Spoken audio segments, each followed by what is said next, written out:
اعوذ باللہ من الشیطان اللعین الرجیم بسم اللہ الرحمن الرحیم الحمد للہ وکفا وسلام علی عبادہ الذین اصطفیٰ. درود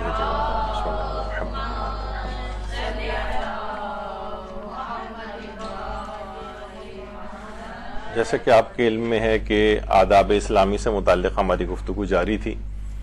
اور کتنی ہی چیزیں ایسی ہیں جو روزمرہ ہر شخص کو پیش آتی ہیں، لیکن اس کو اس سلسلے میں اسلام کے آداب کیا ہیں، فقہی احکام کیا ہیں، یہ بہت کم معلومات اس کی ہوتی ہیں. جبکہ کوئی شخص ایسا نہیں ہے کہ جو کہ ان چیزوں سے نہ گزرتا ہو. اسی کے اندر سے ایک ہے چھینک سے متعلق اہم اسلامی احکام. جیسے کہ ابھی آپ دیکھیں گے کہ کہاں کہاں فقہی احکام اور اس کے ضمن میں بہت سارے اور چیزیں بھی کانسیپٹس کلیئر ہوتے ہیں. ہمارا جو ایک موضوع ہوتا ہے آپ نے دیکھا ہے کہ وہ فقط اس تک نہیں ہوتا، بلکہ ضمنی بھی بہت ساری چیزیں اس کے اندر مسائل کو حل کرنے کی کوشش کی جاتی ہے. تو دیکھیے، سب سے پہلی بات تو یہ ہے کہ آخر اس دنیا میں یا کہا جائے کہ سب سے پہلی چھینک جو ہے وہ کس کو آئی تھی. تو روایات میں یہ بات آئی ہے کہ سب سے پہلے چھینک جو ہے حضرت آدم علیہ السلام کو آئی تھی. حضرت آدم علیہ السلام جو آپ کے علم میں ہے کہ ذریعہ حضرت امیر المومنین علیہ الصلوۃ والسلام اللہم صلی علی محمد وآل محمد کے احاطے میں دفن ہے. ساتھ ہی میں حضرت نوح بھی ہیں، حضرت امیر کی قبر بھی اسی ذریعے کے اندر ہے. ابتدائی طور پر تو خیر حضرت آدم علیہ السلام مکے میں انتقال کر گئے تھے 5ویں امام کی روایت کے مطابق، اور مقام ابراہیم اور حجر اسود کے درمیان مدفون تھے. لیکن جب طوفان نوح آیا تو حضرت نوح نے حضرت آدم کے جسم اقدس کو کوہ ابو قبیس جو مکے کا ایک پہاڑ ہے وہاں پر منتقل کیا، اور اس کے بعد پھر نجف میں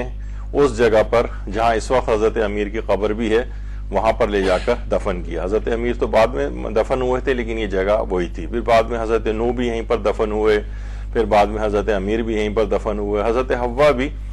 زیادہ عرصے زندہ نہیں رہی تھیں، اور حضرت آدم کے انتقال کے 1 سال کے اندر انتقال کر گئی تھیں. تو بہرحال حضرت آدم علیہ السلام جب پیدا ہوئے تو روایات کے اندر یہ بات آئی ہے کہ حضرت آدم علیہ السلام کو ایک چھینک آئی اور ان کی زبان سے نکلا الحمدللہ. تو بارگاہ خداوندی کی طرف سے جواب آیا یرحمک اللہ.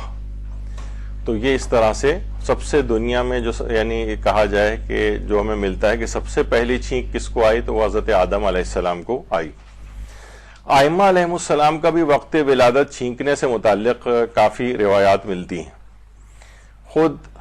ہمارے امام زمانہ علیہ الصلوۃ والسلام اللہم صلی علی محمد وآل محمد، یہ وہ جگہ جو کہ امام زمانہ کی ولادت گاہ والی جگہ کہی جاتی ہے سامرہ میں. اب تو خیر بہت اچھی بن گئی ہے.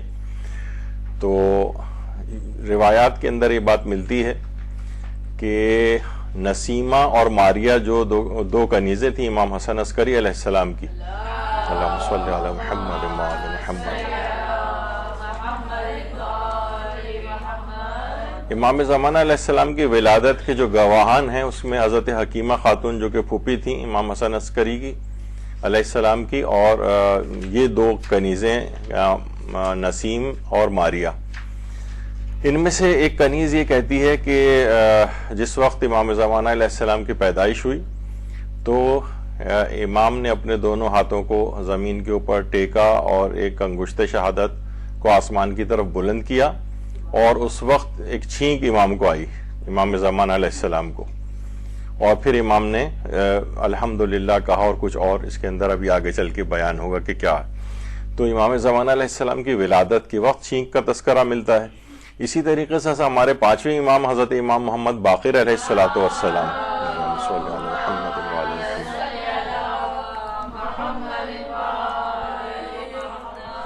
ان کی ولادت کے موقع پر بھی یہ ملتا ہے کہ امام محمد باقر علیہ السلام نے ولادت کے موقع پر ان کو ایک چھینک آئی. اور اسی طریقے سے بہرحال ائمہ کا ولادت کے وقت سجدہ کرنا، چھینک آنا وغیرہ یہ روایتوں میں آیا ہے. حضرت خدیجہ سلام اللہ علیہ یہ فرماتی ہیں کہ حضرت فاطمہ تو زہرا سلام اللہ علیہ اللہم صلی علی محمد وعلی محمد کہ میری بیٹی فاطمہ جس وقت پیدا ہوئی تو اس نے وہ سجدے میں گئی، یعنی حضرت شہزادی کا یعنی ولادت کے وقت سجدہ کرنا، اور دیگر ائمہ کا بھی اس طرح سے روایات کے اندر ملتا ہے۔ تو بہرحال یہ اس طرح سے روایات کے اندر یہ چیزیں آئی ہیں کہ یعنی وقت ولادت چھینک کا تذکرہ ان کا آیا ہے۔ تو کیا چھینک اللہ کو پسند ہے؟ تو روایات میں یہ بات آئی ہے کہ ان اللہ یحب العطاس ویکرہ التصاؤب، یعنی پروردگار عالم چھینک کو پسند کرتا ہے اور جمائی لینے کو ناپسند کرتا ہے۔ اچھا، جمائی لینا پہلے بھی تو اس کی بات آ جائے کہ چھینک اللہ کو پسند ہے۔ تو دیکھیے اللہ اتنا اپنی مخلوق سے محبت کرتا ہے، خاص طور پر اپنے نیک بندوں سے، کہ وہ اپنے بندوں کی ایک ایک ادا جو اس کے محبوب بندے ان تک کا تذکرہ بڑے ناز و انداز سے قرآن میں کرتا ہے۔ وَعِبَادُ الرَّحْمَنِ الَّذِينَ يَمْشَوْنَ عَلَى الْأَرْضِ هَوْنًا، یمشون علی الارض ہونا، اللہ کے جو بندے ہیں خاص بندے، وہ جب زمین کے اوپر چلتے ہیں تو بڑی آہستگی کے ساتھ چلتے ہیں۔ چلنے کے انداز کو بھی اللہ بڑے ناز و انداز کے ساتھ اپنے نیک بندوں کا بیان کر رہا ہے۔ تو اسی طریقے سے اللہ کو اپنے ان بندوں کی چھینک بھی پسند ہے، ان کے چلنے کا انداز بھی پسند ہے، ان کی تعریفیں بھی پروردگار عالم کرتا ہے۔ تو کس قدر ہمیں شکر گزاری کا ایک احساس اپنے اس خالق کے لیے ہونا چاہیے۔ اچھا، یہ بات یاد رہے، بھی جیسے جمائی کا تذکر آیا تو یہاں پر میں کچھ اس وجہ سے تذکرہ کر دیتا ہوں کہ بہت سی چیزیں ہمارے یہاں پر ہو چکی ہیں، آپ جا کر وہ دیکھ سکتی ہیں۔ جمائی لینے کے آداب اور اس کے فقہی احکام کے اوپر بھی انٹرنیٹ پہ آپ کو مدرسے کا ایک درس مل جائے گا۔ اچھا، کیا چھینکنا کوئی باعث شرم کام ہے یا بے ادبی ہے؟ بھئی آپ نے دیکھا ہوگا کہ اکثر ایک تو پہلے تو یہ بات بیان کر دی جائے کہ لوگ اکثر ایک سوال پوچھتے ہیں کہ کیا ائمہ علیہم السلام یا پیغمبر اکرم صلی اللہ علیہ وآلہ وسلم، اللہم صلی علی محمد وعلی محمد، یہ استغفار کیوں کرتے تھے؟ جب یہ کوئی گناہ ہی نہیں کرتے تو استغفار کیوں کرتے تھے؟ اور امام خمینی نے تو یہ بات لکھی کہ استغفار کو اس وجہ سے نہیں کہ لوگوں کو بتانا مقصد تھا، بلکہ استغفار ان کا حقیقی ہوتا تھا، لیکن ائمہ اور ائمہ معصومین، چہردہ معصومین، وہ ہر قسم کے گناہ سے مبرہ ہیں، حتیٰ کہ ترک اولا تک ان سے سرزد نہیں ہوتا۔ تو وہ والا تو پہلو بالکل ایک طرف ہٹ گیا، تو پھر آخر ان کے استغفار کی وجہ کیا ہوتی تھی؟ اور امام خمینی فرماتے تھے یہ استغفار ان کا حقیقی ہوتا تھا، لوگوں کو دکھانے یا تعلیم کرنے کے لیے نہیں ہوتا تھا۔ تو اس سے بھی آپ دیکھیں کہ بہت سے لوگ یہ سوال کرتے ہیں تو اکثر مثلا جواب میں علماء یہ فرماتے ہیں کہ دیکھیے چھینکنا جو ہے یہ تو اللہ کو ایک پسند بھی ہے، لیکن اس کے باوجود بھی آپ نے دیکھا ہوگا ٹی وی پہ کوئی اناؤنسر ہوتا ہے، کوئی اینکر ہوتا ہے، اگر وہ کبھی اس کو چھینک آ جاتی ہے تو وہ لوگوں سے کہتا ہے معاف کیجئے گا، ایکسکیوز می، اس طرح کی کوئی چیز انسان کہتا ہے، یہ آداب میں سمجھی جاتی۔ تو ائمہ معصومین علیہم السلام اپنے آپ کو بارگاہ خداوندی میں یعنی اتنا زیادہ اپنے آپ کو اللہ کے مقابلے میں پست سمجھتے تھے کہ حتیٰ کہ ان کو اپنا وجود تک، یعنی بلکہ ایک لحاظ سے یہ دیکھا جائے کہ جتنی عبادت اس کی کرنی چاہیے، جتنی بندگی اس کی کرنی چاہیے، جتنی شکر گزاری کرنی چاہیے، وہ نہیں پاتے تھے کہ ہم اتنی جو عمر ان کو دی گئی تھی اس میں وہ بندگی کا حقیقی حق ادا کر سکیں۔ تو اس بنا پر بھی وہ استغفار کرتے تھے۔ تو بہرحال جس طریقے سے آپ نے دیکھا کہ استغفار کرنے کا یا مثلا معافی مانگنے کا ہمیشہ یہ والا نتیجہ نہیں ہوتا ہے کہ کوئی گناہ یا آپ نے کوئی خلاف شریعت یا خلاف عقل کو ایسا کام انجام دے دیا ہے۔ تو بہرحال چھینکنا کوئی باعث شرم کام نہیں، نہ یہ کوئی بے ادبی ہے۔ ہمارے چھٹے امام جعفر صادق علیہ الصلوۃ والسلام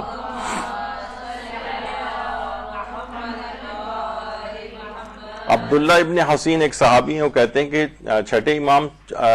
اپنے اصحاب کے درمیان بیٹھے ہوئے تھے، اس وقت ہم 14 افراد وہاں پر موجود تھے کہ چھٹے امام کو چھینک آئی، اور اس کے بعد پھر ایک مکالمہ ہوا اپنے ایک صحابی کے ساتھ امام کا جو بھی آگے چل کر آئے گا۔ تو یہاں پر یہ بیان کرنا مقصد ہے کہ لوگ عام طور پر بڑا اس کو ایک سوء ادب سمجھتے ہیں، بے ادبی سمجھتے ہیں، بہت سے لوگ اپنی چھینک کو روکنے کی کوشش کرتے ہیں۔ خود چھٹے امام جب موجود ہیں 14 لوگوں کے سامنے انہوں نے جو ہے وہ چھینک کا جو عمل جو انجام دیا ہے، تو اس کا مطلب کوئی باعث شرم یہ کام نہیں، بلکہ اگر کوئی روکنے کی کوشش کرے تو آگے چل کر ہم ذکر کریں گے کہ اس کے صحت کے اوپر کیسے ہارمفل ایفیکٹس جو ہے وہ ہوتے ہیں۔ تو بالکل بھی کوئی بھی بے شرمی کا کام نہیں ہے، بے ادبی کا کام نہیں ہے۔ چھینک صحت مندی کی علامت بھی ہے، یعنی جو ایک اریٹیشن سی، مثلا بہت سارے اریٹینٹس دیکھیے ناک کے اندر ہمارے چلے جاتے ہیں جو ناک کو اریٹیٹ کرتے ہیں، تو ایک ریفلیکس ایکشن، ایک فورسفل ایکسپلجن ہوتا ہے جو کہ ان سب کو اریٹینٹس کو ناک سے نکال دیتا ہے، اور بھی بہت سارے اس کے فوائد ہیں۔ تو بہرحال صحت مندی کی علامت ہے اگر بالکل عام طریقے سے ہو، سوائے اس کے کچھ بیماریوں کی وجہ سے چھینک آ رہی ہو جن کا تذکرہ آئے گا، تو چھینک بہرحال صحت مندی کی علامت ہے۔ ایک دن میں کتنی چھینکیں ہمیں آئیں تو یہ نارمل سمجھا جا سکتا ہے، تو ہماری میڈیکل سائنس بھی کہتی ہے روزانہ اگر کسی کو مثلا 3-4 چھینکیں بھی آ جائیں تو یہ بالکل نارمل ہے۔ یہ نہیں کہ مثلا کسی کو لگاتار 2-3 چھینکیں آ جائیں یا دن میں 4 آ جائیں تو فوراً دوا کھانے کے لیے یا اینٹی الرجی لینے کے لیے چل پڑے۔ یہ ایک بالکل ایک نارمل فینومینا ہے، اور یہ اریٹیشن جو ہو رہی ہوتی ہے اندر کسی بھی اریٹنٹ کی وجہ سے اس کو بھی یہ باہر نکال دیتا ہے، ریفلیکس ایکشن جو ہے۔ چھٹی امام جعفر صادق علیہ السلام فرماتے ہیں کہ چھینک تمام اعضاء کو متاثر کر کے آتی ہے، اگر 3 کی تعداد تک چھینک آئے تو کل بدن کے لیے فائدہ ہے، اور 3 سے زائد دفعہ ہو تو یہ بیماری کی علامت ہے۔ تو پھر کامن کولڈ ہو سکتا ہے، رائنائٹس ہو سکتا ہے، جو عام نزلے زکام وغیرہ کی چیزیں ہوتی ہیں اور جو بیماریاں اس طرح سے ہوتی ہیں، اگر اس سے کہیں بہت زیادہ کسی کو چھینکیں آ رہی ہیں تو پھر یہ اس کی علامت ہے بیماری کی۔ اس سے کم ہو 3-4 دفعہ تو یہ ایک نارمل ایک چیز شمار کی جاتی ہے۔ حتیٰ کہ جانوروں تک کو چھینک آتی ہے، مثلا کتے کو چھینک آتی ہے، یا مثلا یہ جو مرغے اور مرغیاں ہوتے ہیں یہ بھی چھینکتے ہیں۔ وہ جو ملتا ہے نا ایک لطیفے میں بھی کہ ایک طالب علم کئی دنوں کے بعد اسکول پہنچا تو استاد نے پوچھا کہ اتنے دن سے تم کہاں تھے؟ تو کہنے لگا سر مجھے برڈ فلو ہو گیا تھا۔ انہوں نے کہا بھئی یہ تو جانوروں کو ہوتا ہے۔ تو کہا کہ استاد محترم پھر یہ تو آپ کو روزانہ مجھے مرغا بنانے سے پہلے سوچنا چاہیے تھا، تو جب مرغا بنا رہے ہیں تو برڈ فلو بھی ہو سکتا ہے۔ تو بہرحال مرغیوں کو بھی ہوتا ہے، اسی طریقے سے شیر بھی چھینکتا ہے، اسی طریقے سے طوطوں کو بھی چھینکیں آتی ہیں، اور بلی کو بھی چھینک آتی ہے، اور زیبرا وغیرہ کو بھی چھینک آتی ہے۔ تو بہت سارے جانور پرندے ہیں جو یہ والا میکینزم اللہ نے انسانوں کے ساتھ ساتھ جانوروں کے اندر بھی رکھا ہے۔ تو یہ ایک صحت مندانہ اصل میں ایک چیز ہوتی ہے۔ اچھا، چھینکنے سے جو احادیث کے اندر چھینکنے کی وجہ سے بہت سی بیماریوں سے حفاظت بھی ذکر ہوئی ہے۔ بعض دفعہ تو خود چھینکنے ہی، عام طور پر چھینکنے سے بیماریوں سے حفاظت ہوتی ہے، اور بعض اوقات کچھ اذکار ایسے ہیں کہ جو چھینک کے بعد انجام دیے جائیں تو اس کی وجہ سے بیماریوں سے حفاظت ہوتی ہے، جو ابھی آگے چل کر ذکر ہوں گی۔ ان میں ایک تو حضرت امیر المومنین علی ابن ابی طالب علیہ السلام فرماتے ہیں اللہم صلی علی محمد وعلی محمد، تحفۃ العقول کے اندر ہے کہ چھینک سر کے لیے مفید ہے، بدن اور سر کے جملہ امراض کے لیے شفا ہے۔ مثلا ہمارے سائنسز بلاک ہوتے ہیں، چھینکنے کی وجہ سے وہ سائنسز بھی جو ہے وہ ڈرین ہوتے ہیں، کھل جاتے ہیں، تو سر کے چیزوں کے لیے بھی فائدہ مند بتائی ہے مولا نے، بدن اور سر کے امراض کے لیے بھی اس کو فائدہ مند چیز بتایا گیا ہے۔ دماغ کے لحاظ سے جیسے ابھی میں نے کہا کہ ہمارے جو سائنسز ہیں یہ بھی ڈرین ہوتے ہیں، جس کی وجہ سے مثلا اگر ڈرین نہ ہو تو سر میں درد ہونا شروع ہو جاتا ہے، سائنوسائٹس وغیرہ ہوتا ہے، تو ایک میکینزم ہے جس سے ان سے بھی شفا یابی ملتی ہے۔ بہت سی روایات ایسی ہیں کہ جس میں ابھی آگے چل کر جن روایات کا تذکرہ ہوگا کہ اگر کوئی چھینک کے بعد ایک خاص دعا جو ہے وہ پڑھے یا کوئی خاص سورہ پڑھے تو اس کو جذام سے بھی حفاظت ہوتی ہے۔ جذام یعنی لیپروسی۔ اب تو یہ مرض ایک لحاظ سے پاکستان کے اندر کافی کم ہو گیا ہے، لیکن پھر بھی مثلا 1 لاکھ میں چند افراد پھر بھی اس کے اندر جو ہے وہ مبتلا ہو جاتے ہیں، کم ضرور ہو گیا ہے۔ تو اس کے بہرحال بہت ساری چیزیں ایسی ہیں کہ جو کچھ اعمال انجام دیے جائیں تو اس سے جذام کے مرض سے بھی حفاظت بتائی گئی ہے۔ آنکھوں کے بہت سے امراض سے حفاظت بتائی گئی ہے، بشرطے کہ انسان ان اذکار کو انجام دے کہ جو کہ چھینک کے بعد اسلام نے تعلیم دی ہیں۔ اور اسی کے علاوہ بہت سی احادیث ایسی ہیں کہ مثلا ایک کتاب جو ہمارے امام رضا علیہ السلام سے منسوب ہے، اللہم صلی علی محمد و آل محمد، جس کو فقہ الرضا کہا جاتا ہے۔ عام طور پر فقہ الرضا ایک مورد بحث ایک کتاب ہے۔ جب اس کتاب، یہ ثابت نہیں ہے کہ امام رضا علیہ السلام کی کتاب ہے، جب اس کتاب کے ٹائٹل کے اوپر بھی ہی لکھا گیا ہے کہ یہ کتاب امام رضا علیہ السلام سے منسوب کی جاتی ہے، یعنی زیادہ تر مجتہدین تو ہمارے اس بات کا اقرار کرتے ہیں، اکثریت، کہ یہ کتاب امام رضا علیہ السلام نے تالیف نہیں کی ہے۔ بہرحال لیکن یہ کہ بہرحال اس سے حدیثیں پھر بھی کوٹ کی جاتی ہیں، جو حدیثیں دیگر کتابوں میں بھی پائی جاتی ہیں تو اس کتاب میں بھی موجود ہوں تو فقہ الرضا کا حوالہ دے کے کوٹ کی جاتی ہیں۔ عام طور پہ یہ کتاب اس وقت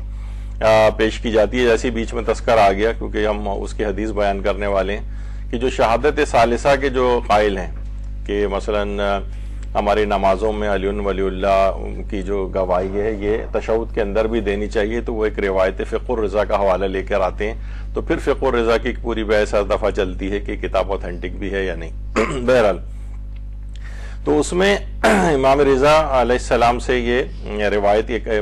مروی ہوئی ہے کہ وما اتسا آتسن الا حزم لہ طعامہ،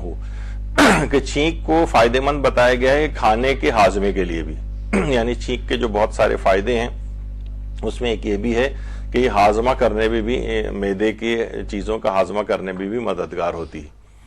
اچھا اب چھینک ہے، دیکھیے بڑا اللہ نے بڑا اس کے اندر ایک فل میکینزم رکھا ہے، اور جس وقت انسان فورسفلی چیزوں کو چھینکتا ہے اور ایکسپلجن اس کے اندر سے ہوتا ہے تو کتنے ہی بیکٹیریاز اور وائرسز وغیرہ بھی اس سے نکلتے ہیں اور بہت دور دور تک جاتے ہیں۔ تو بہرحال یہ اس طرح سے ہوتا ہے، اور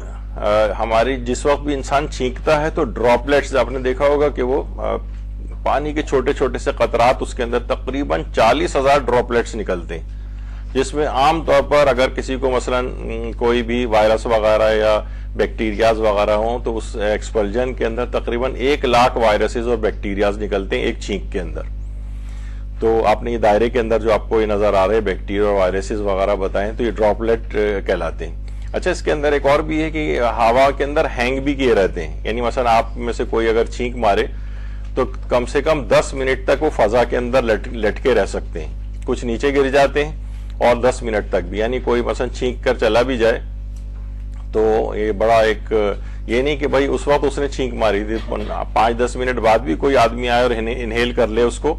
تو اس کو بھی وہ وائرس یا بیکٹیریا اس کے اندر بھی چلے جاتے ہیں۔ عام طور پر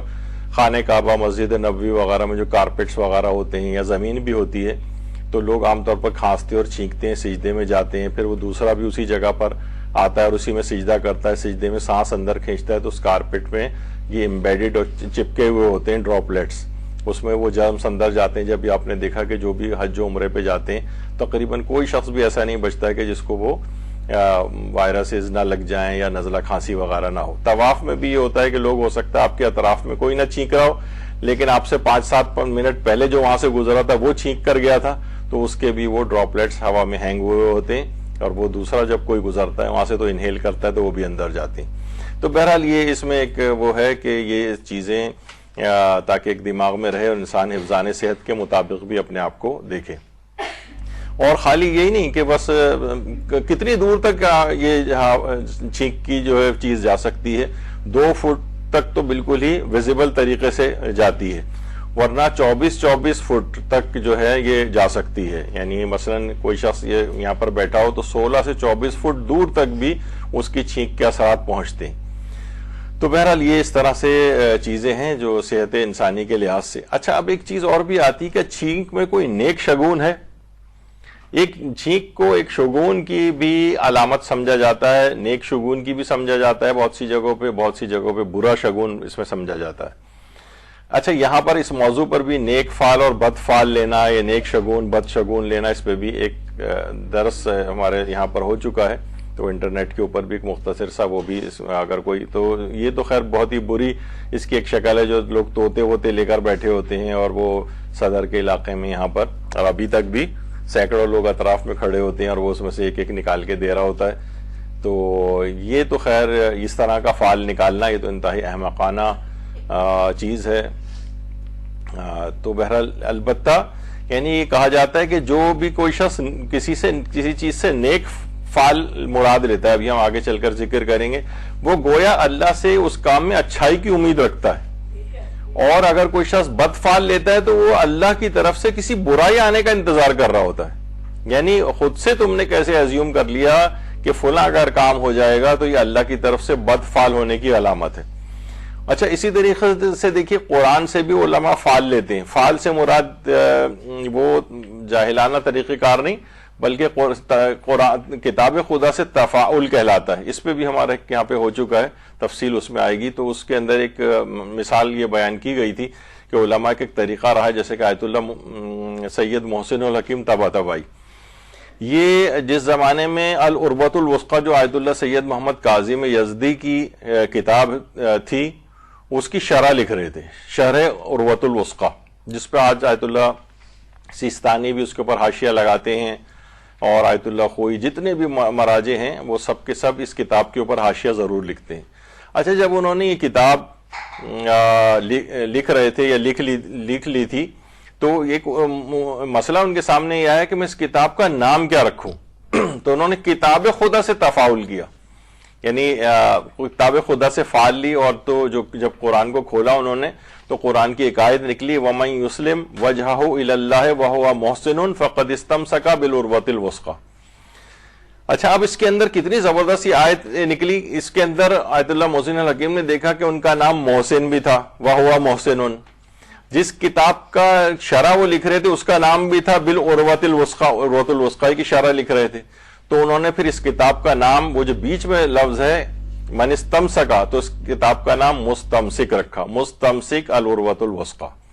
یعنی کتاب خدا سے تفاعل کیا کہ اس کتاب کا نام میں کیا رکھوں۔ تو اسی کتاب سے ایسی ایک آیت نکلی زبردست، جس میں آیت اللہ محسن الحکیم کا نام بھی تھا محسن، وہ اصل کتاب جس کی شرح لکھی جا رہی تھی عروۃ الوثقی وہ بھی تھا، اور اس کتاب کا نام من استمسکا کیونکہ آیت میں آیا تھا تو اس کا نام انہوں نے مستمسک رکھا۔ تو بہرحال اس طرح سے علماء کا ایک طریقہ کار بھی ہوتا ہے۔ تو اب یہ جو ہے کہ چھینک کے متعلق کہ یہ نیک فعل ہے اس کے اندر یا بد فعل ہے، مسلمانوں کی بہت سی روایات ایسی ہیں، یعنی میں نے اپنی یہ والی جو روایت ہے یہ ہمارے برادران اہل سنت کی کتاب کنز العمال کے اندر بھی ہے، رسول اللہ سے مروی ہے کہ دعا کے وقت چھینک کا آنا دعا کے قبول ہونے پر دلیل ہے،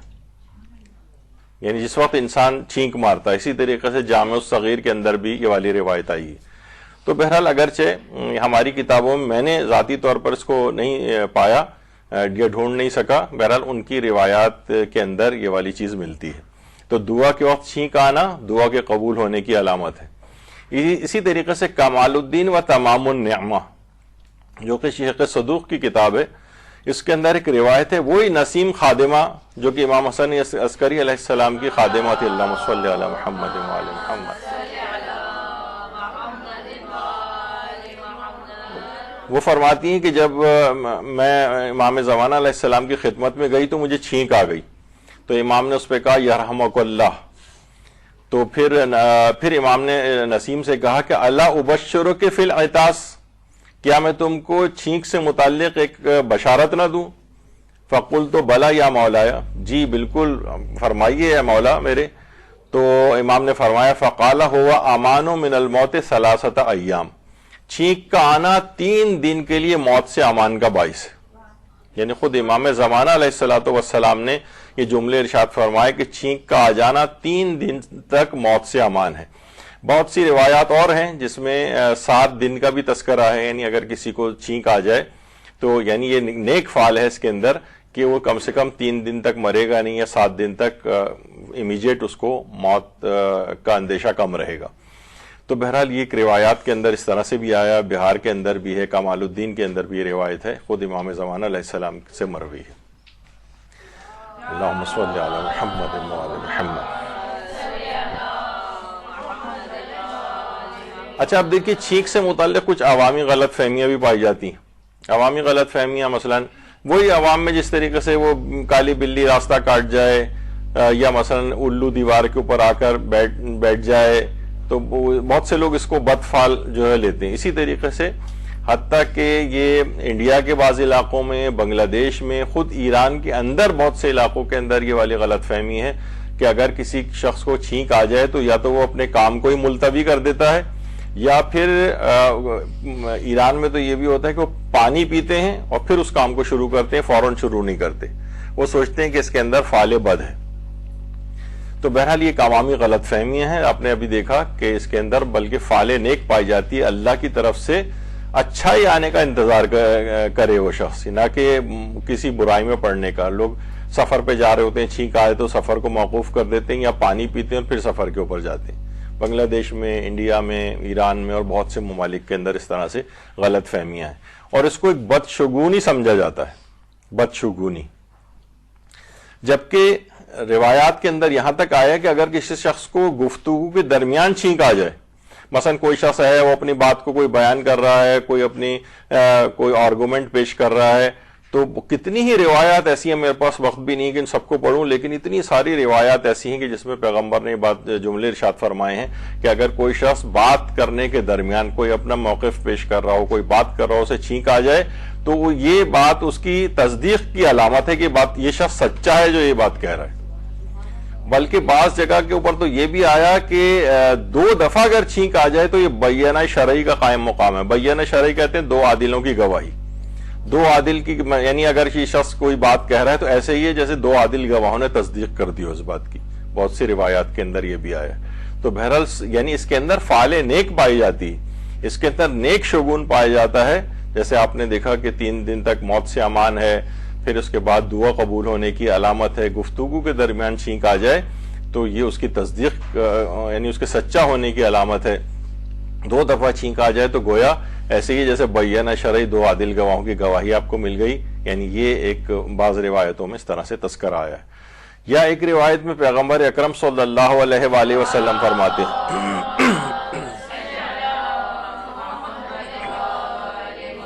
کہ العطاس للمریض دلیل العافیت و راحت للبدن، یعنی چھینک کا آ جانا اس بات کی دلیل ہے مریض کے لیے کہ اس کے لیے عافیت ہوگی اور اس کے بدن کے لیے راحت کا باعث ہوگی۔ یعنی یہ بھی ایک لحاظ سے نیک شگون اس کے اندر پایا جاتا ہے۔ موت بھی اس کی گویا 3 دن کے لیے، 7 دن کے لیے، کم اگر حتمی بھی ہے تو اس لحاظ سے اللہ اس کو ٹال سکتا ہے، ایکسٹینڈ کر سکتا ہے اس کو، تاکہ اس کو مثلا توبہ کا موقع مل جائے اور بہت ساری چیزوں کا موقع مل جائے۔ اور اگر مریض کو اس طرح سے چھینک آتی ہے کوئی جو کہ عمومی طور پر عام طور پہ کسی بیماری کے باعث نہ ہو، تو یہ اس کی عافیت کی نشانی ہے، بدن کی راحت کی علامت ہے، اور اس بات کی شگون پایا جاتا ہے کہ انشاءاللہ یہ شفا یاب ہوگا۔ تو یہ اس کے اندر اس طرح سے۔ اچھا، کچھ عوامی غلط فہمیوں میں غلط فہمی یہ بھی ہے، لوگ کہتے ہیں کہ جس وقت انسان چھینکتا ہے تو اس کا دل اتنی دیر کے لیے رک جاتا ہے۔ ایسا کچھ بھی نہیں ہے میڈیکلی، دل کچھ بھی نہیں رکتا ہے، اور یہ ایک بالکل ایک متھ ہے جو لوگوں کے اندر اس لحاظ سے چیزیں ہیں ان میں پائی جاتی۔ اچھا، اب چھینکنے کے کچھ آداب بھی ہیں۔ آداب، اچھا پہلی بات تو یہ ہے کہ دیکھیے آداب کتنی چیزوں، عیادت کے آداب، سلام کرنے کے آداب، مصافحہ کرنے کے آداب، مریض کی عیادت کے لیے انسان جا رہا ہو اس کے آداب، کھانا کھانے کے آداب، کتنی اسی طریقے سے ہم جس طرح ہم نے خوشبو لگانے کے آداب، اور آج جو ہے وہ چھینکنے کے آداب کے، یعنی آداب کے معنی کہ بہت سی چیزیں ایسی ہوتی ہیں جو کہ مستحبات کے لیول تک نہیں ہوتی، لیکن بہرحال ایک آداب کا تقاضا یہ ہوتا ہے کہ انسان ان کا خیال رکھے، ایک اچھا ایک مومن ہونے کی علامت کے طور پر۔ اچھا، اسی طریقے سے بہت سے تربیت کے اولاد کے بھی آداب ہوتے ہیں، جیسے کہ علامہ اقبال کا بھی شعر ہے نا کہ یہ فیضان نظر تھا یا کہ مکتب کی کرامت تھی، سکھائے کس نے اسماعیل کو آداب فرزندی۔ تو فرزندی کے بھی آداب ہوتے ہیں۔ تو بہرحال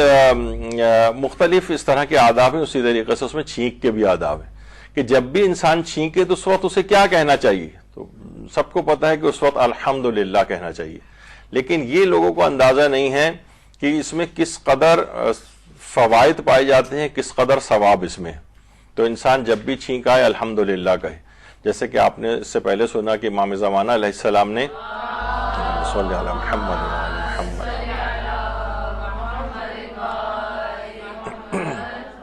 یہ کہا تھا الحمدللہ وصلی اللہ علی محمد وآلہ، یعنی اس کے ساتھ ایک درود بھی پڑھا تھا جو آگے چل کر ہم اس کو اور ذکر کریں گے۔ تو اس کے ساتھ اچھا اس کی کئی طرح سے اس کو پڑھنے کے جو ہے وہ طریقہ آئے ہیں. سب سے سمپل اور آسان تو وہ اس سے فقط الحمدللہ بھی ہے. جیسے کہ ہمارے چھٹے امام جعفر صادق علیہ السلام بیان کرتے ہیں, اللہم صلی علی محمد وعلی محمد, فرماتے ہیں کہ میرے والد امام محمد باقر علیہ السلام کی ایک سواری ایک دفعہ کھو گئی. تو امام نے اس وقت یہ کہا کہ اگر میری وہ سواری مجھے مل جائے تو میں اللہ کی بہترین حمد کروں گا. اچھا اس کے بعد کچھ ہی دیر میں امام کو اپنی سواری مل گئی تو لوگ یہ دیکھ رہے تھے کہ امام بہترین طریقے سے حمد کیسے کرتے ہیں. پانچویں امام نے فقط ایک جملہ کہا الحمدللہ بس.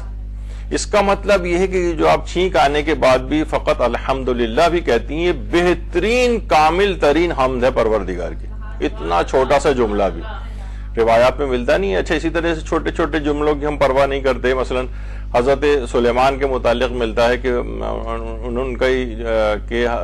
اگر کوئی شخص مثلا سبحان اللہ کہتا ہے تو حضرت سلیمان کی پوری سلطنت سے یہ بات بہتر ہے. تو بہرحال یہ چھوٹے چھوٹے جملے اپنی زندگیوں کے اندر اور بچوں کو بھی سکھانے چاہیے کہ ہر وقت ان کی زبان پر سبحان اللہ, الحمدللہ اور اس طرح کے جو ہے اذکار ان کی زبان پر آئیں. تو کامل ترین حمد اس کو شمار کیا گیا. اسی طریقے سے ہمارے چھٹے امام جعفر صادق علیہ السلام بیان کرتے ہیں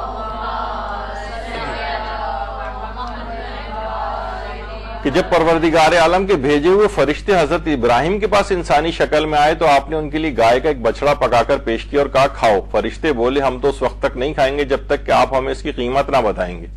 حضرت ابراہیم نے فرمایا اس کی قیمت یہ کہ جب کھانے لگیں تو بسم اللہ کہیں, جب کھانے سے فارغ ہوں تو الحمدللہ کہیں. فرشتے حضرت ابراہیم کا جواب سن کر بولے کہ خدا کے لیے لازم تھا کہ وہ ایسے ہی بندے کو اپنا خلیل قرار دے. یعنی جس کی زبان پر بسم اللہ الحمدللہ اس طرح سے آئے تو خلیل خدا اللہ نے جو ان کو اپنا خلیل قرار دیا اس میں ان باتوں میں کئی باتیں تھیں, جس میں سے ایک یہ بھی ہے کہ کھانے سے پہلے بسم اللہ اور کھانے کے فراغت کے بعد الحمدللہ انسان کہے. یہ چھوٹے سے جملات ہیں لیکن یہ جو آپ کا نامہ اعمال ہے وہ وزنی کرنے کے اندر بہت ہی زیادہ مددگار ہے.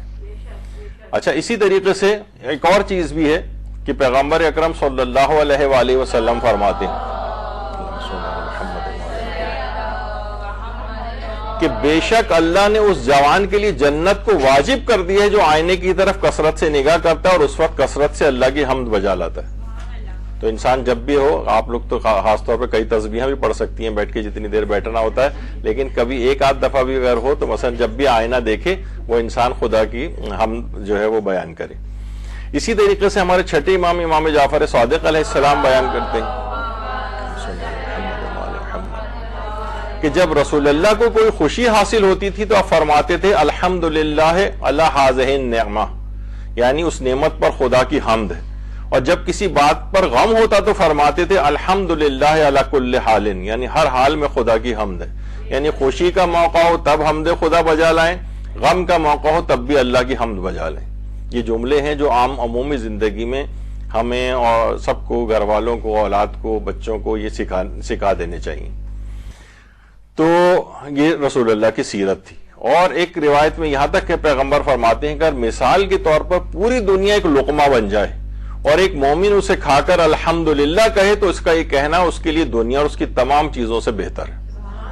یعنی پوری دنیا ایک لقمہ بن جائے, صرف مومن اسے کھا کر ایک دفعہ الحمدللہ کہہ دے تو دنیا اور اس کی تمام چیزوں سے کہیں زیادہ یہ بہتر چیز شمار کی گئی ہے. جو چھینکنے کے بعد جو آپ الحمدللہ کہہ رہے ہیں کہ ہم تو روا روی میں بس ایسے ہی کہ ٹھیک ہے یہ جملہ کہنا چاہیے, لیکن اس کی معرفت نہیں ہے کہ کس قدر ایک عظیم کلمہ ہے یہ. اور اسی طریقے سے ہمارے چھٹے امام جعفر صادق علیہ السلام فرماتے ہیں کہ جو شخص صبح کے وقت 4 دفعہ کہے الحمدللہ رب العالمین تو یقیناً اس نے دن کا شکر ادا کر دیا, اور جو شخص یہی کلمہ الحمدللہ رب العالمین شام کو کہے تو یقیناً اس نے رات کا شکر ادا کر دیا. دن و رات کے اندر کتنی نعمت پروردگار, ہزاروں لاکھوں کروڑوں ہم استعمال کرتے ہیں, کہاں ان کا شکر کرتے ہیں. لیکن چھٹے امام نے یہ جملہ ارشاد فرمایا کہ دن کے وقت انسان 4 دفعہ یہ کہہ دے اللہ کی اس طرح سے حمد بجا رہا ہے اور 4 دفعہ رات کو کہہ دے تو گویا اس نے دن و رات کی تمام ان نعمتوں کا شکر ادا کر دیا. تو یہ الحمدللہ اتنا زبردست کلمہ ہے. اسی طریقے سے ایک جملہ الحمدللہ کما ہوا اہلہ, یہ بھی کہا جا سکتا ہے، چھینک آنے کے بعد بھی کہا جا سکتا ہے، عمومی زندگی میں بھی اسے کہنا چاہیے. اس کا بہت زیادہ ثواب روایات کے اندر تذکرہ ہوا ہے. ہمارے رسول خدا صلی اللہ علیہ وآلہ وسلم، اللہم صلی علی محمد وآل محمد، کہ جو الحمدللہ کما ہوا اہلہ، یعنی اللہ کے لیے حمد ہے جس کا وہ اہل ہے، جو اس کے لیے شائستہ تر ہے. ہمیں تو نہیں پتا کہ ہم کتنا، پروردگار وہ خود ہی زیادہ بہتر جانتا ہے. اس کے مرتبے کے مطابق اس کی جو بھی حمد ہے وہ ہم کر رہے ہوں، تو اس کا اس قدر ثواب ہے کہ فرشتے ہی کہتے ہیں کہ پروردگار ہم تو غیب کا علم نہیں جانتے ہیں، ہمیں کیا پتا کہ اس کا کتنا ثواب لکھیں. تو اللہ کہتا ہے کہ اس کا یہ ثواب میرے اپنے ذمے ہے، یعنی میں اس کی، جس طریقے سے روزے کے لیے کہا جاتا ہے نا کہ روزہ میرے لیے اور میں ہی اس کی جزا دوں گا، اسی طریقے سے کلمہ جو الحمدللہ کما ہوا آلہ، یہ اگر کبھی کہتا ہے تو پروردگار کہتا ہے اس کا ثواب میرے ذمے، میں ہی اس کا اجر دے سکتا ہوں. فرشتے تو لا علم ہے اس اجر سے کہ جو اس جملے اور کلمے کے اندر پایا جاتا ہے. تو الحمدللہ کما ہوا آلہ، یہ بھی اپنے اس کے اندر ورد زبان رکھنا چاہیے. اور چھٹے امام نے ایک جملہ یہ بھی ارشاد فرمایا، اللہم صلی علی محمد وآل محمد، کہ جو شخص کسی چھینک کی آواز سن کر خدا کی تعریف کرے اور پیغمبر اکرم اور ان کے اہل بیت علیہم السلام پر درود بھیجے تو وہ آنکھوں اور دانتوں کے درد سے محفوظ ہو جائے گا. اللہم صلی علی محمد وآل محمد. تو اللہ کی تعریف تو وہی الحمدللہ ہو گئی، اور اس کے بعد خاندان اہل بیت پر، رسول اللہ پر جب درود بھیجا جائے گا تو اس کا فائدہ کیا بتایا روایات میں کہ وہ اخروی فوائد تو اپنی جگہ پر ہیں اس کی، تو کم سے کم یہ ہوگا کہ وہ آنکھوں اور دانتوں کے درد سے محفوظ ہو جائے گا. تو آنکھوں کا درد اور دانتوں کا درد یہ انشاءاللہ اس کو لاحق نہیں ہوگا. دانتوں کا درد اور آنکھوں کا درد سے مراد یہ کہ ظاہر ہے وہ درد کسی بیماری کی وجہ سے ہوتا ہے، ایسے خود تو درد نہیں ہوتا، تو وہ بیماری میں آنکھوں اور دانتوں کی بہت کم اس کے مبتلا ہونے کے امکانات ہیں. اچھا، اور روایات کے اندر ایک یہ بھی آیا کہ شیخ کلینی نے کافی میں یہ بات لکھی ہے چھٹے امام سے کہ اگر کوئی شخص چھینکے اور اپنے ناک کی ہڈی کے اوپر ہاتھ رکھ کر یہ جملے کہے. اچھا، آغا سیستانی نے کہا کہ یہ ثابت نہیں ہے کہ ناک کی ہڈی کے اوپر ہاتھ رکھنا اس کا استحباب یا کچھ، البتہ وہ جملے ضرور جو ہے کہے جا سکتے ہیں. امام نے فرمایا کیا کہ الحمدللہ رب العالمین، یا کہے الحمدللہ حمدن کثیرن کما ہوا اہلہ وصلی اللہ علی محمد النبی وآلہ وسلم. یعنی اگر کوئی یہ جملہ کہے تو پھر اللہ، یعنی مختصر میں کر رہا ہوں، تو اللہ ایک پرندے کو پیدا کرے گا جو کہ قیامت تک اس کے لیے استغفار کرتا رہے گا. یعنی اس کے معنی یہ ہے کہ نتیجہ وہی ہے کہ جب چھینک آئے تو انسان الحمدللہ رب العالمین کہے، یا یہ کہہ دے کہ الحمدللہ حمدن کثیرن کما ہوا آلہ وصلی اللہ علی محمد النبی وآلہ وسلم. یعنی اتنا سا ہی جملہ اگر انسان یاد کر لے تو ایک پرندہ پروردگار عالم پیدا کرے گا جس کی ایک تفصیل روایت کے اندر آئی ہے، اور وہ پرندہ قیامت تک اس کے لیے استغفار کرتا رہے گا. کتنی زبردست یعنی اس کے اندر بات ہے. چھوٹی چھوٹی چیزیں ہیں جو کہ سب کتابوں کے قبرستانوں کے اندر دفن ہوئی ہوئی ہیں اور ہماری زندگیوں کے اندر رائج نہیں ہیں، جبکہ ان کے کس قدر فوائد کی حامل ہیں. اچھا، جب انسان چھینکتا ہے اور اس وقت الحمدللہ کہتا ہے تو جو افراد اس کی چھینک کو سن رہے ہیں اور چھینکنے کے بعد اس نے جو الحمدللہ کہا اس کو سن رہے ہیں، تو اس کا جواب دینے کی بھی بڑی خصوصی تاکید آئی. جواب دینے کی، بلکہ ایک روایت کے اندر تو پیغمبر اکرم صلی اللہ علیہ وآلہ وسلم فرماتے ہیں کہ اگر کوئی شخص چھینک مارے اور کوئی اس چھینک کا جواب نہ دے، کچھ الفاظ کہہ کے جو بھی آگے چل کر آئیں گے، تو اللہ اس سے آخرت میں مواخذہ کرے گا. قیامت کے دن اس کا مواخذہ ہوگا کہ تم نے کیوں اس کا جواب نہیں دیا تھا. خیر، یہ واجبات والا کوئی مسئلہ نہیں ہے، تاکید کے طور پر چیز بیان ہوئی ہے کہ اس کی اتنی تاکید ہے کہ پوچھا جا سکتا ہے آپ سے کہ بھئی آپ نے چھینک کا جواب کیوں نہیں دیا تھا. تو یا ایک اور مقام پر یہ بھی کافی کے اندر ہی روایت ہے پیغمبر اکرم صلی اللہ علیہ وآلہ وسلم سے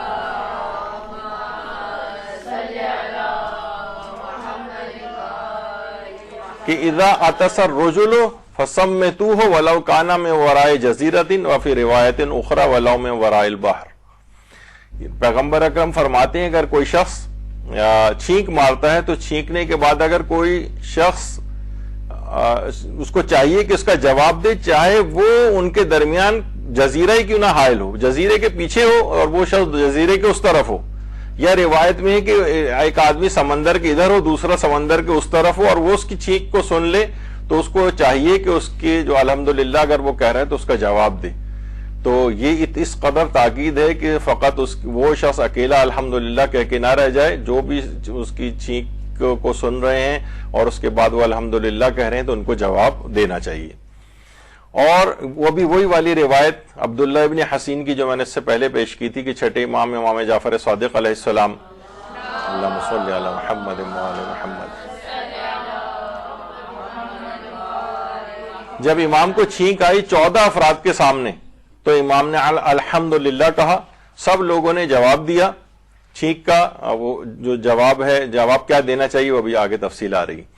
تو ایک شخص تھا وہ خاموش رہا، امام نے اس کو دیکھ لیا اور کہا کہ تم نے جواب کیوں نہیں دیا؟ تو وہ شخص خاموش ہو گیا۔ امام نے کہا کہ دیکھو اگر کوئی شخص چھینکتا ہے، پہلے امام نے یہ فرمایا کہ اگر ایک بندہ مومن کے دوسرے بندہ مومن کے پر 4 حقوق ہیں۔ پہلا حق یہ ہے چھینک کے لحاظ سے ایک مسلمان کے دوسرے مسلمان پر ایک حق ہے۔ پہلا حق یہ ہے کہ جب انسان کبھی مومن بیمار پڑ جائے تو اس کی عیادت کو جائے، پہلا حق یہ ہے۔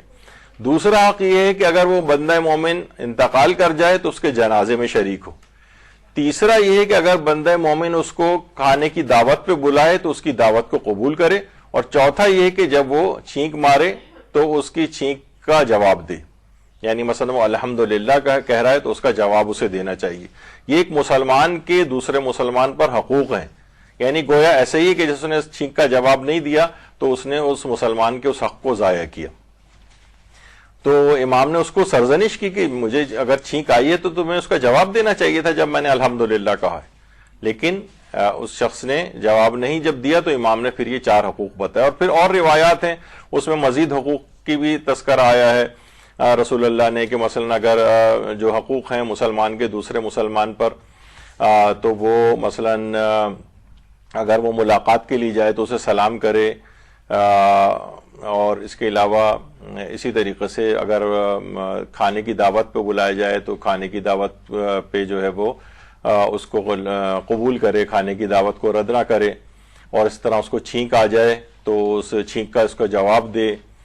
اور اسی طریقے سے اگر وہ شخص مر جائے تو اس کے جنازے کے اندر جو ہے وہ شریک ہو، مریض ہو تو اس کے عیادت کرے، جو اپنے لیے پسند کرے وہ دوسرے کے لیے پسند کرے۔ یہ مسلمانوں کے دوسرے مسلمانوں پر حقوق ہیں۔ تو چھٹے امام نے بھی اس شخص کو چھینک کا جواب دینے کے لحاظ سے تاکید کی، اور پیغمبر اکرم نے بھی جو مسلمان کے دوسرے پر حقوق ہیں اس میں بھی چھینک کا جواب دینے کا تذکرہ فرمایا۔ اچھا، چھینک سننے والا کیا کہے؟ چھینک سننے والا جب وہ کہہ رہا ہے الحمدللہ چھینکنے والا تو وہ کہے یرحمک اللہ، اللہ تم پر رحم فرمائے، یہ کہنا چاہیے اس کو۔ اچھا، اب جب وہ یہ کہہ دیتا ہے تو پھر مستحب یہ بھی ہے کہ اس کا جواب الجواب بھی دے، یعنی اس نے کہا الحمدللہ چھینکنے والے نے، اس نے جواب دیا یرحمک اللہ،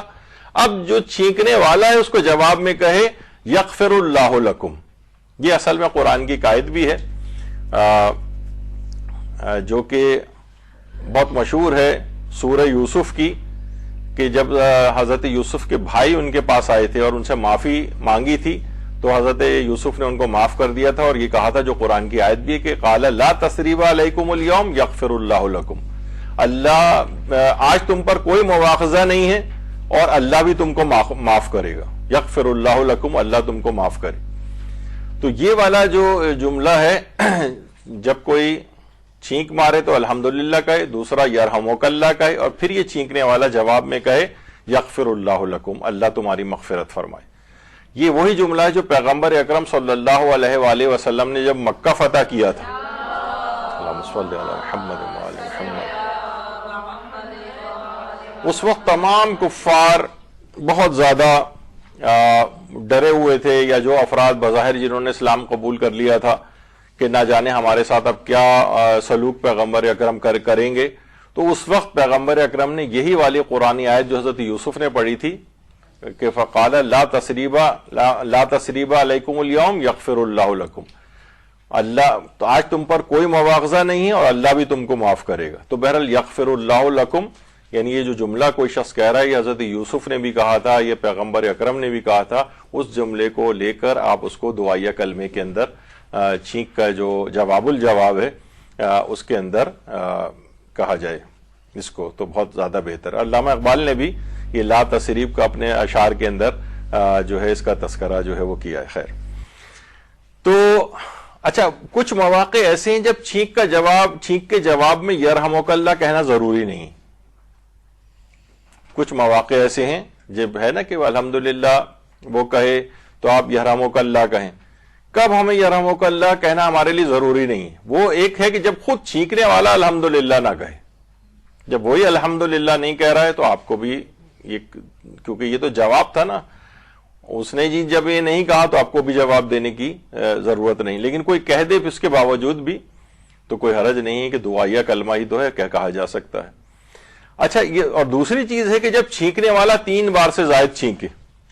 اب ہے تو چھینکے ہی آئے چلی جا رہی ہیں، مثلا 20-30 چھینک رہا ہے، ہر دفعہ ہم سارے کام چھوڑ کے اس کا جواب دینے کے لیے بیٹھ جائیں اگر، تو اسلام بہرحال یہ نہیں کہہ رہا ہے کہ آپ جو ہے وہ، جیسے ہمارے ایک رشتہ دار تھے، وہ جب بھی ان کو پڑھاتے تھے ان کے بڑے بھائی تو جیسی وہ کتاب کھولتے تھے ان کو چھینکیں آنا شروع ہو جاتی تھیں، یعنی گویا کتابوں سے ایک الرجی تھی ان کو. تو بہرحال اتنی زیادہ کسی کو چھینکیں اگر آ رہی ہوں یا کوئی گھر میں بیماری کے اندر مبتلا ہے، رائنائٹس، کامن کولڈ، یہ سب ہوا ہوا ہے، خوب چھینکیں آ رہی ہیں اس کو، تو پورا گھر ہر وقت جواب تو نہیں دیتا رہے گا. تو بہرحال چھینکنے والا اگر 3 بار سے زائد چھینکے تو پھر اس کی تاکید نہیں. اچھا جب غیر مسلم کی چھینک سنے، اگر کوئی شخص مثلا ہوتا ہے کلاس فیلوز ہیں ہمارے، کوئی غیر مسلم ہے، آفیسز کے اندر کام کرنے والے غیر مسلم ہیں، انسان ان کے ساتھ بھی زندگی گزارتا ہے، ان کو چھینک آ جائے ان کے لیے، یعنی تو غیر مسلم کی چھینک سن کے ہمیں کیا کہنا چاہیے؟ دیکھیے سب سے پہلے تو ایک چیز یہ بیان کر دی جائے کہ اس وقت یہ کہنا چاہیے یہدیکم اللہ و یصلح بالکم، یہدیکم اللہ و یصلح بالکم، اللہ تمہیں ہدایت دے اور تمہارا حال درست کرے، یعنی اس کو یہ والی چیز کہنا چاہیے. تو یہ اس کی بڑی ایک لحاظ سے ایک بڑی تاکید آئی ہے، یعنی اس لحاظ سے کہ ان کو یرحمک اللہ نہ کہے. ویسے ایک سوال ایک یہاں پر ہوتا ہے کہ کیا غیر مسلم کے لیے دعا کی جا سکتی ہے؟ تو آیت اللہ خامنئی کا بھی یہ نظریہ ہے، آیت اللہ سیستانی بھی فرماتے ہیں کہ ان سے سوال یہ پوچھا گیا کہ بہت سے لوگوں کے مثلا والدین کافر ہوتے ہیں، کوئی بھائی کافر ہے، یا آج کل دہریے لوگ ہونا شروع ہو گئے ہیں اور وہ مثلا انتقال کر جاتے ہیں، تو کیا ہم ان کے لیے مغفرت کی دعا کر سکتے ہیں یا نہیں؟ تو انہوں نے جواب دیا کہ ان کے عذاب کی تخفیف کی دعا کی جا سکتی ہے، بشرطے کہ وہ اسلام کے معاند اور دشمن نہ ہوں. یعنی ایک ہوتا ہے نا کہ بہت سے لوگ غیر مسلم ہوتے ہیں، وہ اسلام سے بڑی دشمنی رکھتے ہیں اور اس کا اظہار کرتے ہیں، ان کے لیے دعا نہ کی جائے، نہ مغفرت کی دعا کی جائے. لیکن اچھا پھر ایک سوال یہ بھی پوچھا گیا کہ کیا ہم کسی غیر مسلم کے لیے، بہت سے لوگوں کا بہت اچھا ایک تعلق ہوتا ہے ان سے، کیا ہم ان کے لیے تلاوت قرآن کر سکتے ہیں؟ تو آیت اللہ خامنئی کے نزدیک تو کر سکتے ہیں، لیکن آیت اللہ سیستانی فرماتے ہیں کہ تلاوت قرآن کرنے میں اشکال ہے. مغفرت کی دعا،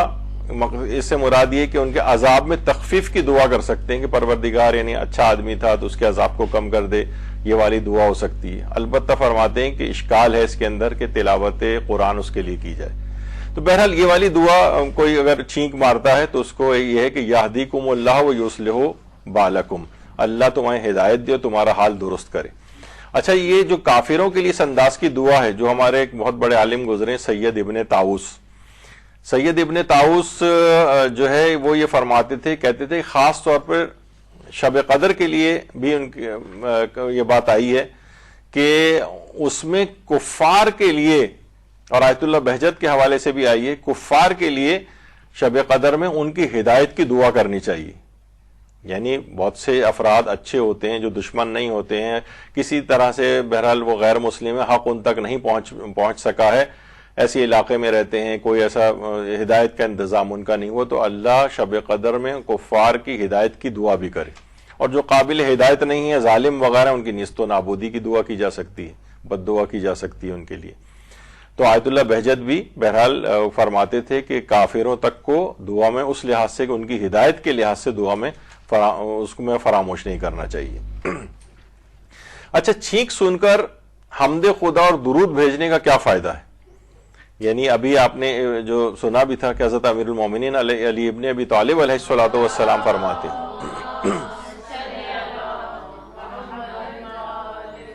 کہ چھینک آنے پر اگر کوئی الحمدللہ رب العالمین کہے تو وہ ہر حال میں وہ کان کے درد اور دانت کے درد سے محفوظ رہے گا۔ تو بہرحال یہ اس کے بہت سارے فوائد بھی ہیں، اور خود ہمارے امام زمانہ علیہ الصلوۃ والسلام، اللہم صلی علی محمد وعلی محمد، ان کا بھی ابھی جو روایت میں تذکرہ ہوا تھا، جو امام نے پیدائش کے وقت الحمدللہ کہا تھا اور الحمدللہ وصلی اللہ علی محمد وعلیہ کہا تھا، تو اس لحاظ سے بھی یہ چیز ہے۔ یا یہ والا جملہ بھی روایات میں آیا ہے کہ چھینکنے کے وقت الحمدللہ علی کل حال وصلی اللہ علی محمد وعلیہ اجمعین، یہ بھی اگر انسان اس طرح کا بھی جملہ کہے تو وہ بھی بہت اچھا ہے۔ اچھا، وسائل الشیعہ کے اندر ایک اور بھی ہے، یعنی اس میں پیغمبر کا یہ جملہ ہے کہ ذبح کرتے وقت اور چھینکتے وقت درود پڑھنا واجب ہے۔ اچھا، واجب یہاں پر دیکھیے ہر جگہ واجب جو ہے وہ شرعی فقہی واجب کے عنوان سے نہیں ہوتا، بلکہ ضروری یا تاکید کے معنوں کے اندر بھی ہوتا ہے۔ مثلا روایات کے اندر آیا ہے پانچویں امام سے بھی کہ ان الغسل الجمعۃ واجب، بے شک غسل جمعہ واجب ہے، جبکہ سب کو پتہ ہے کہ تو بہت سی روایات کے اندر یہ اکثر جو اخباری فکر کے ہوتے ہیں وہ گمراہ اس وجہ سے ہو جاتے ہیں کہ وہ کہتے ہیں ہر چیز خود سے پڑھیں گے، امام نے دیکھی کیا فرمایا، اب یہاں پہ آیا غسل جمعہ واجب ہے تو وہ سمجھتے ہیں کہ اب یہ واجب ہے غسل جمعہ کرنا۔ تو یہاں واجب ضروری کے معنوں میں ہوتا ہے، یعنی وہ اس انداز اس کا سمجھتے نہیں ہیں۔ تو یہاں پر بھی پیغمبر نے کہا کہ ذبح کرتے وقت بھی درود پڑھنا چاہیے تسمیہ کے بعد، یعنی جو تسمیہ جو اللہ کا نام لیا جاتا ہے، بسم اللہ وغیرہ کہا جاتا ہے، اور جس وقت انسان کو چھینک آئے، یعنی اس قدر اس کی تاکید ہے کہ اس کے لیے لفظ واجب روایت کے اندر آیا ہے۔ تو بہرحال یہ ایک مسئلہ ہے۔ اچھا، چھینکنے کے بعد اگر کوئی شخص سورہ الحمد کی تلاوت کرے تو اس کے بھی بڑے فوائد بیان ہوئے۔ چھٹے امام امام جعفر صادق علیہ السلام فرماتے ہیں، جو کہ مستدرک الوسائل میں محدث نوری نے اس روایت کو لکھا ہے کہ جو چھینک آنے کے بعد ایک دفعہ سورہ الحمد ہاتھوں پر دم کر کے چہرے پر پھیر لے تو وہ جزام اور برس، آنکھوں کا جو درد ہے، جسم میں خارش، سر کا درد جس کو میگرین اس میں لکھا گیا ہے، موتیا اور چہرے پر سیاہ داغوں سے محفوظ رہے گا۔ یعنی چھینکنے کے بعد وہ سورہ الحمد کو ہاتھوں پر دم کر کے اپنے چہرے کے اوپر پھیر لے تو ان بیماریوں سے بھی اس کی حفاظت ہو جاتی ہے۔ تو کتنے اس کے دیکھیے فوائد ہیں اس لحاظ سے۔ اچھا، جو چھینک کر ابھی آپ نے سنا کہ جو شخص چھینکتا ہے اور الحمدللہ کہتا ہے تو اس کے جواب میں وہ کہ یرحمک اللہ، اللہ تم پر اپنی رحمت نازل کرے۔ تو اس میں علماء فرماتے ہیں اس کی بھی ایک حکمت ہے کہ دیکھیے اس سے ایک تو اس چیز کی نفی ہو جاتی ہے کہ جس میں لوگ اس کو بدشگونی کی علامت سمجھتے ہیں، یعنی یہاں تو اللہ کی رحمت برس رہی ہے اور وہ کہہ رہا ہے کہ اس سے کوئی نقصان ہو سکتا ہے، تو ایک تو اس بدشگونی کی نفی ہو جاتی ہے۔ دوسرا، اس میں آپس میں محبت اور بھائی چارہ بڑھتا ہے، یعنی وہ اللہ کی حمد کر رہا ہے چھینک آنے پر، یہ اس کو دعا دے رہا ہے، یرحمک اللہ کہہ رہا ہے، وہ جواب میں کہہ رہا ہے یغفر اللہ لکم، اللہ تمہاری مغفرت کرے۔ تو یہ تمام جملے ایسے ہیں جو آپس میں بھائی چارے کو اور اس کو بڑھاتے ہیں۔ تو ان چیزوں کی بڑی حکمتیں اللہ نے رکھی ہیں کہ انسان جب سلام کرتا ہے تو گویا دعا دے رہا ہے، اچھا چھینک آ رہی ہے تو اس کو دعا دے رہا ہے، چھینک جواب الجواب کے اندر اس کو جو اس کی مغفرت کی دعا کر رہا ہے۔ تو یہ سب چیزیں اس میں حکمتیں پائی جاتی ہیں۔ اور ایک اور بھی چیز علماء نے ویسے ہی کچھ اندازہ بھی لگایا کہ اس وقت الحمدللہ یوں بھی کہنا چاہیے کہ جس وقت انسان چھینکتا ہے تو اس وقت اگر وہ اپنی تصویر کھینچے تو واقعی اس کا چہرہ بگڑ جاتا ہے، تو بگڑنے کے بعد واپس اپنی اس کے اندر واپس لوٹ آتا ہے وہ، تو اللہ کی حمد بجا لانی چاہیے۔ بہت سے لوگ نہیں ہوتے کہ جناب جب جمائی لیتے ہیں تو ان کا جبڑا کھولا ہی رہ جاتا ہے، ہاسپٹل لے جا کے بند کروانا پڑتا ہے مثلا، تو بعض اوقات چھینکنے سے ایسا چہرہ وغیرہ بھی بگڑ جاتا ہے، لیکن یہ کہ پھر دوبارہ اپنی حالت میں واپس آ جاتا ہے۔ اللہ کی حمد کرنی چاہیے بہرحال۔ اچھا، چھینکتے وقت کچھ طبی احتیاطیں ہیں، ان کا بھی دماغ میں رکھنا چاہیے۔ ایک تو یہ کہ کبھی چھینک کو روکنا نہیں چاہیے۔ آپ ایسے پروگرام میں ہیں، ایسی جگہ پہ ہیں، چھینک آئی کوئی بات نہیں، جب چھٹے امام چھینک سکتے ہیں 14 آدمیوں کے سامنے تو ہمیں کیا مسئلہ ہے۔ تو چھینکنے پہ اپنی ناک کو بند کرنا، بلکہ یہاں تک ہے کہ اگر کوئی شخص چھینکتا ہے اور اپنی ناک کو بند کرتا ہے تو چھینک تو بہرحال آنی ہے، کیونکہ تو ریفلیکس ہے، اس کو روکا نہیں جا سکتا ہے، بلکہ اس کے بعد کہا جاتا ہے کہ 24 ٹائم زیادہ فورسفل چھینک آتی ہے. پھر ابھی تو کم چھینک آئی تھی، یعنی کم آواز کے ساتھ آئی تھی، اس کے بعد 24 گنا تقریباً زیادہ جو ہے فورس کے ساتھ آپ کو چھینک آئے گی، اور اس کے پھر ظاہر یہ سب فضا کے اندر چیزیں پھیلتی ہیں. اور یہاں تک کہ BBC اردو نے بھی ایک دفعہ رپورٹ اس میں دی تھی کہ اگر آپ منہ بند کر کے اگر چھینکیں تو اس دوران سانس کی نالی کے اوپری حصے میں بڑا زبردست دباؤ پڑتا ہے، 20 ٹائم زیادہ بڑھ جاتا ہے، اور کئی زخم بھی آپ کو اندرونی طور پر لگ سکتے ہیں، کان کا پردہ پھٹنا، روگوں کی سوجن، پسلیوں کا ٹوٹنا بھی اس میں شامل ہے.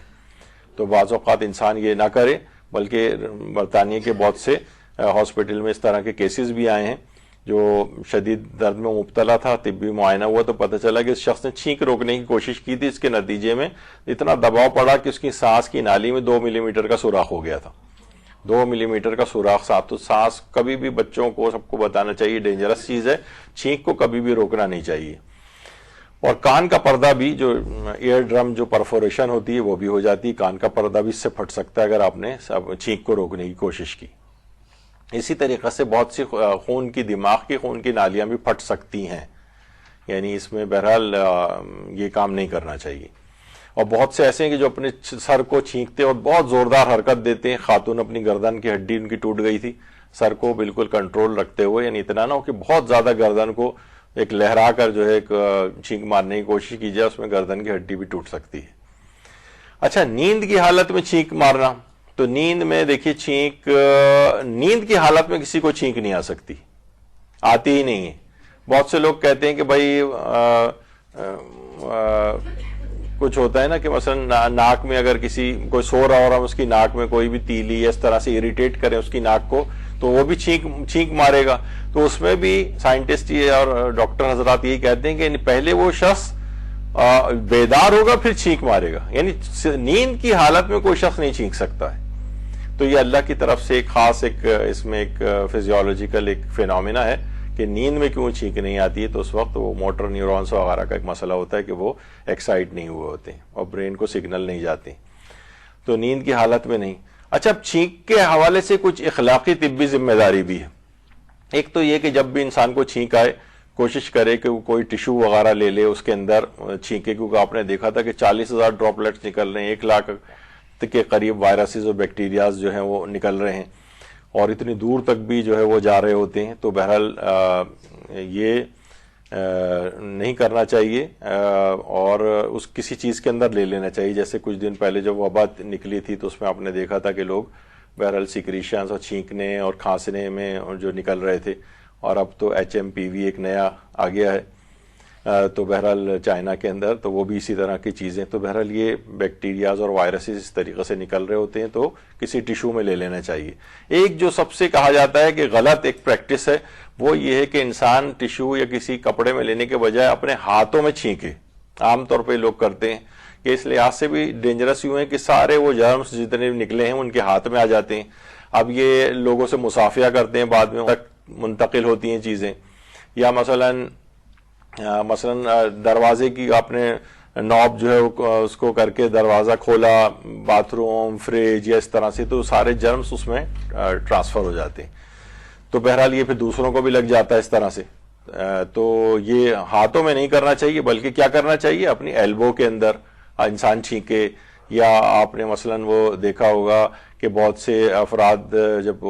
چل رہی تھی وہ وبا تو اپنے گریبان میں منہ ڈال کے بھی اس میں چھینک دیتے تھے. تو وہ ظاہر ہے وہ جرمز پھر ایک جگہ کے اوپر آ جائیں اور لوگوں کے اندر اس طرح سے نہ پھیلیں.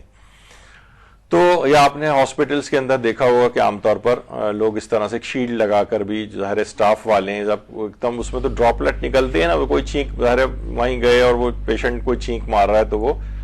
ڈراپلیٹس آتے ہیں تو اس کے اوپر ہی چپک جائیں گے. اور واقعی جیسے ماسک وغیرہ بھی لگایا جاتا ہے تو اس کے اندر پھر ناک کے اندر نہیں جاتے ہیں. اور واقعتاً جب وہ وبا پچھلے دنوں چل رہی تھی، میں اس کا نام اس وجہ سے نہیں لے رہا ہوں کہ وہ ایک خاص ایک چیک پھر ویڈیوز وغیرہ میں وہ اس کے اوپر آ جاتا ہے ان کی، اس میں حتیٰ کہ ایک دفعہ آیت اللہ حافظ بشیر نجفی نے بھی اس کا نام لے کے کہا تھا کہ انسان جو ہے نا فلاں فلاں دعا پڑھے تو فلاں اس وائرس سے بھی مل سکتی ہے. تو وہ نجات تو وہ یوٹیوب نے اس کو ہٹا دیا تھا اور ہمیں جو ہے وہ میسج بھی بھجوایا تھا کہ اس میں ان کے جو سٹینڈرڈز پائے جاتے ہیں اس میں اس کے خلاف بات ہے. یعنی مقصد ہے کہ وہ خاص ویکسین ہی لگوائی جائے اور اس میں کسی دعا وغیرہ کا کوئی تذکرہ نہیں ہو کہ لوگ اس سے جو ہے وہ مس گائیڈ ہوں یا جو بھی, تو اس کو تو بولے چیک آ جاتا ہے. تو بہرحال اس لحاظ سے تو وہ جو 2 سال کا پیریڈ تھا تو اس میں ظاہر ہے ہر جگہ, یعنی خود میں نے بھی دیکھا کہ تقریباً سالانہ 1 یا 2 دفعہ تو کامن کولڈ مجھے ہوتا تھا. تو وہ جب سے وہ ظاہر ہے مثلا کسی دکانوں میں جا رہے ہیں, کسی شاپنگ والی کسی جگہ پہ جا رہے ہیں, باہر جا رہے ہیں تو ماسک لگا کے جاتے تھے, تو پورے 2 سال تک کوئی کامن کولڈ نہیں ہوا. یعنی مقصد ہے وہی ناک کے ذریعے جو بہرحال جرمس اندر انہیل ہم کر لیتے ہیں تو اس سے وہ چیز ہوتی ہے. تو بہرحال اب اس طرح سے بھی نہیں کہ انسان ہر وقت ایک جو ہے وہ کانوں, آنکھوں اور منہ پہ اس طرح سے لگا کے پھرے, لیکن بہرحال ایک احتیاط اپنے طور پر کرنی چاہیے. اچھا, اب ایک جلدی بات گفتگو مکمل کریں, آپ کا پیپر بھی ہے کہ اگر نماز میں چھینک آ جائے تو کیا کریں. نماز میں چھینک آ جائے تو بہرحال اس میں آقا سیستانی تو ایک استفتاء میں کہا کہ جائز ہے, دوران نماز چھینک آئے تو الحمدللہ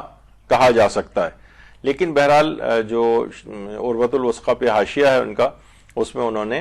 کہا ہے کہ مستحب ہے کہ چھینک اگر چاہے وہ نماز میں ہو یا غیر نماز میں ہو وہ الحمدللہ کہے.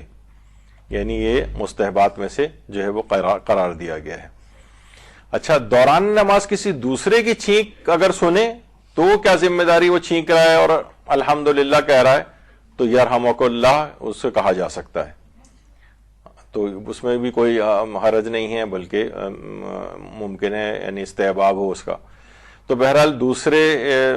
کی بھی چھینک سن کر اور اس کا جواب دوران نماز بھی دیا جا سکتا ہے. یعنی خود کو چھینک آئے تو الحمدللہ, دوسرے کی کسی چھینک دوران نماز سنے